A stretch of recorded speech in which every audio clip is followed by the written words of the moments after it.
ମୁଁ ନିକୁଞ୍ଜ ବିହାରୀ ମିଶ୍ର କବିତାଟିଏ ନେଇ ଆସିଛି। କବିତାର ଶୀର୍ଷକ ନିଦ୍ରିତ ସୂର୍ଯ୍ୟ। ମେଞ୍ଚା ମେଞ୍ଚା ବହଳ ଅନ୍ଧାର ଯେବେ ମାଡ଼ି ଆସେ ମୋ ମନ ଅଗଣା ଭିତରକୁ, ଓଦା ମାଟିର ଛାତିରେ ଛପି ଯାଆନ୍ତି ଅନେକ ଗୁଡ଼ିଏ ସ୍ନେହ କଣା।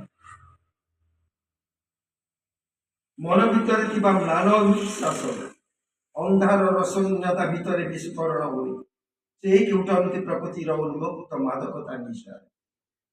ନୀଳ ଘାସର କଅଁଳ କୋମଳତା, ଦୀର୍ଘ ନିଶ୍ୱାସର ମରମ ବ୍ୟଥା, ଅଦ୍ଭୁତ ଓ ଆକସ୍ମିକ ଚିନ୍ତାକୁ ସୁମର ମହମହ ବାସନା ଚିହ୍ନାଇ ଦିଅନ୍ତି ଅନ୍ଧାର ଭିତରେ ଲୁଚିଥିବା କୁନ୍ତୀର କାମୁକ ସୂର୍ଯ୍ୟକୁ।